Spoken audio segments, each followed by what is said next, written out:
Ya, ini penting saya utarakan karena perbedaan antara nafsu dan komitmen beragama itu tipis sekali.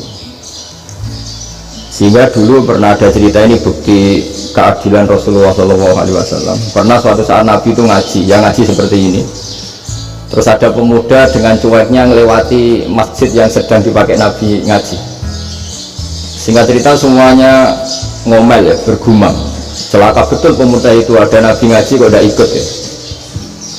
Tapi Nabi secara besar hati ngendikan, ini ada di beberapa kitab di Fadlul Kasbi, keutamaan kerja. Kata Nabi, pemuda itu mau mencangkul di lahannya. Jika dia mencari nafkah untuk keluarganya, untuk kebaikannya, maka itu bagian dari ajaranku.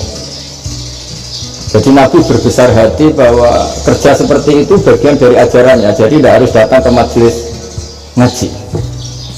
Dan bisa saja yang sedang hadir itu ya orang yang dari istrinya minta belanja dari ngaji terus sudah dituntut belanja kan gitu. Mungkin anak-anak UMM yang kesini daripada tengok-tengok di Malang bosan jalan-jalan ke Rembang. Nah, jadi nggak mesti benar juga niatnya gitu. Jadi ya sama itu. Jadi kalau di dunia kiai yang masih orisinil itu nafsu itu benar-benar dilatih. Maka masyhur dalam cerita ada orang perang sama Ali radhiyallahu anhu. Ketika perang ini sangat semangat, tapi ketika orang itu meludahi dan Sayyidina Ali ini tersinggung karena diludahi, Sayyidina Ali langsung angkat tangan, sudah perangnya nggak usah diteruskan karena saya marah sama kamu sekarang demi nafsu karena kamu meludahi saya, padahal saya tadi motifnya demi Allah dan Rasul. Jadi sangat tipis bedanya kita emosi karena diri kita dan emosi karena Allah dan Rasul. Sehingga ketika diludahin ini terus beliau mikir jangan-jangan perang saya karena saya diludahin. Nah, yang hilang dari peradaban modern adalah Allah itu tidak begitu hadir di hati kita. Saya sering cerita di mana-mana, teks hadis itu sebenarnya berbunyi gini, ini hadis sahih. Mangka na yu'minu billahi wal yawmil akhir fal yukrim jarohu. Ada yang fal yukrim jarohu doifahu, ada yang fal yakul khairan awal yasmu. Siapa yang iman dengan Allah dan Rasul maka harus memuliakan tetangganya, memuliakan tamunya. Dulu itu ada seorang ulama dipanggil anak muda, dibully terus sekarang. Wahai kiai, datang ke rumah saya. Datang kiai itu. Setelah sampai ke rumah orang itu, silakan kiai kembali ke rumahnya, saya tidak butuh kiai. Kiai itu dengan riang kembali. Setelah di rumah dipanggil lagi, Pak Yai silakan datang ke rumah saya. Datang lagi, ya senyum-senyum kiainya santai. Wah nggak jadi butuh Pak Yai, silakan kembali lagi. Sampai 3 kali.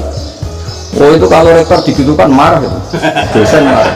Kiainya santai, santai senyum-senyum rileks. Ketika ditanya kenapa Pak Yai tidak tersinggung, jawabannya unik. Anak muda, saya ini senang sekali nuruti perintah Allah, disuruh menghormati tetangga, sehingga ketika Anda manggil ya saya datang, ketika Anda nyuruh pulang ya saya pulang. Saya senang sekali nyenangkan tonggo, dan itu perintah Allah, jadi tidak ada hubungannya dengan kamu. Wah pemudanya nangis minta dimaafin. Kalau kita kan enggak, kita ini dosen, kiai, mungkin kita doktor, mungkin kita profesor. Tapi kita ini sering didikte oleh orang bodoh. Kalau orang bodoh jengkel, lo kita ya jengkel. Lo kamu jengkel, dijengkelkan orang bodoh itu namanya terdikte. Itu bodoh apa pinter? Oh itu tidak pinter sama sekali. Kalau betul-betul kamu pinter, hanya bisa didikte oleh Allah Subhanahu wa ta'ala. Jadi antara hukum Allah apa? Wa ahsin man asa'a ilaika, berbuatlah baik sama orang yang berbuat buruk sama Anda. Itu dikteannya Allah. Kalau dikteannya orang-orang bodoh kayak dimangkel ben mangkel, terus kamu mangkel, itu bodoh apa pinter? Nah, problem kita kekinian adalah wong pinter, wong bodoh, itu bodoh-bodoh bisa didikte oleh sekelilingnya.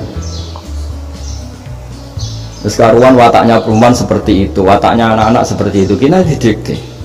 Anak-anak jengkelin kita mangkel, berarti kita didikte oleh orang bodoh.